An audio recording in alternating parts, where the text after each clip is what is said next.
Leading Your Organization into the Future, a Skills-Based Approach Abstract. This article explores how organizations can transition to a skills-based approach through examining the research foundation and providing practical recommendations based on work with companies that have successfully made this shift. It discusses how skills-based approaches are rooted in research showing the growing importance of digital skills and need for employee reskilling.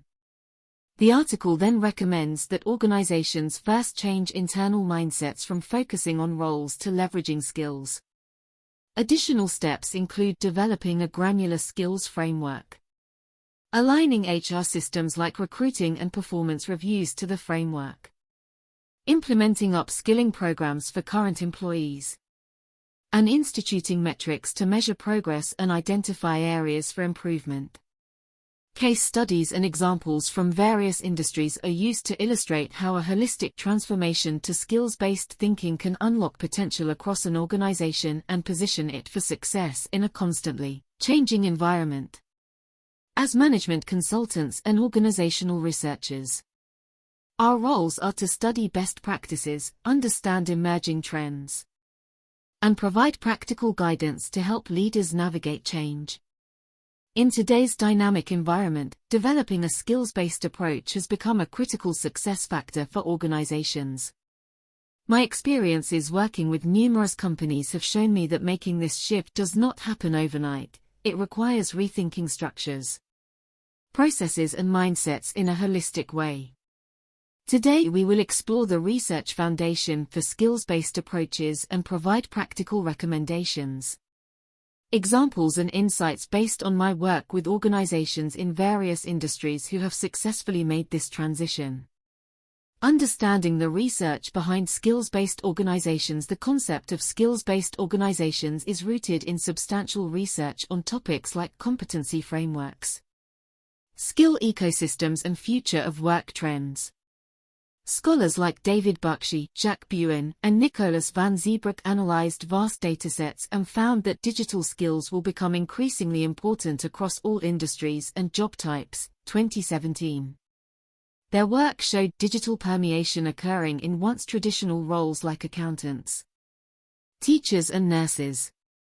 Other researchers evaluated competency models and concluded skills-based approaches are better than role-based approaches for promoting flexibility, resilience and adaptability. Lucia and Lepsinger, 1999.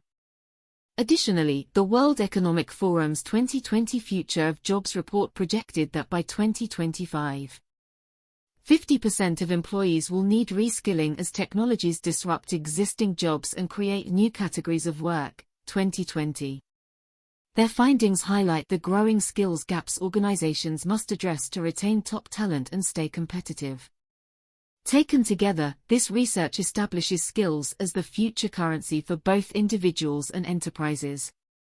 To thrive amid constant change, organizations must evaluate their operations and strategies through a skills lens. Transitioning mindsets from roles to skills. Shifting to a skills-based approach first requires a mental model shift throughout the organization. Most companies are traditionally structured around functional silos and clear roles hierarchies. However, roles can be too rigid and limited, whereas skills are transferable, adaptive and cross-functional. To promote cross-pollination of skills, organizations must shift away from "my role" and "your role" language to focusing on how various skills across teams can be leveraged. At example industry organization, we made mindset shifts a priority when transitioning 5 years ago. Leaders held open forums to discuss how skills thinking could break down silos and encourage innovation. We provided training on having skills-based conversations and evaluating performance based on skills mastery, rather than role checklists. Over time, just changing the way people talked about their work and each other's contributions made a huge difference. Skills became a common language for collaboration instead of division. Building a granular skills framework with aligned mindsets. The next step is developing a comprehensive skills framework. Frameworks allow organizations to clearly define, assess, and track skills in a structured way. They also promote transparency by making valued skills visible for career growth. When building our framework, we conducted stakeholder interviews, focus groups and surveys to understand all relevant skills across departments, Bolander and Snell. 2016. We analyzed job descriptions and mapped skills rather than just roles. Our final framework consisted of 5 overarching competency areas with 50+ granular skills ranked by importance. Having granular skills was key so managers could provide more actionable feedback and training. The framework is dynamic. We regularly review additions or modifications based on strategic plans. Other organizations can follow similar processes and leverage existing frameworks like NICE or Skills Canada as starting templates to customize. Overall, frameworks establish the building blocks for a skills-based culture. Aligning HR systems to the skills framework with skills defined. The framework must be integrated into all HR systems and processes. This was an area many of our client organizations struggled with as legacy systems were role-focused.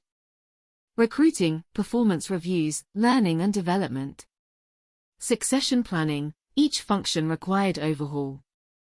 Recruiting shifts to focus on transferable skills instead of specific experiences. For performance reviews, managers assess proficiency levels per skill compared to expectations. At one larger manufacturing firm, skills are now at the core of their talent reviews to identify strengths across departments and future leaders. They also built an online skills marketplace where employees can browse projects requiring certain skills. Similarly, their learning catalog is sorted by skill areas rather than general topics so employees can self-direct reskilling. Integrating skills in these ways unleashes synergies, showing people new pathways for growth beyond their original roles. Upskilling the existing workforce while promising candidates can be recruited with desired skills. No framework is complete without a strategy for upskilling the current workforce. The World Economic Forum estimates that more than 40% of core skills required for many jobs will change in the next 5 years alone, 2020. Even technical skills like coding become outdated. Organizations must partner with employees on this transition through various learning modalities. At Human Capital Innovations, we facilitate both formal and informal learning opportunities. Employees can access online courses, certifications, shadow colleagues, request stretch assignments, attend workshops, and compete in hackathons, all tracked via individual development plans linked to their profiles. Management rotates roles periodically to cross-train and gain new perspectives. Leaders also carve time for sharing best practices, collaborating on projects across functions and mentoring relationships. A learning culture inspires ongoing skills growth from within. Measuring success and course-correcting. No major transformation happens without measurement and refinement. Organizations need quantifiable metrics as well as qualitative feedback to evaluate progress, surface blockers and ensure continued gains. Common metrics include skills accessibility, utilization rates, internal job posting fulfillment percentages, learning participation rates, and employee sentiment surveys. At a granular level, managers assess proficiency level changes per individual skill over time. If metrics reveal underdevelopment in certain skills areas, action is taken such as deploying new courses, incentivizing skill-sharing challenges or adjusting framework priorities. Continuous improvement is key. If surveys point to process pain points, simplification efforts begin. For example, at consumer goods brand, employees commented their skills profiles were taking too long to update. So HR streamlined the data entry form, resulting in faster profile maintenance and ownership. Constant learning happens at both the organizational and individual level. Conclusion: transitioning to a skills-based approach requires holistic transformation but yields tremendous benefits by unlocking potentials across an organization. By following the steps of shifting mindsets, building comprehensive yet dynamic skills frameworks, Aligning HR systems, upskilling the workforce and instituting measurement practices.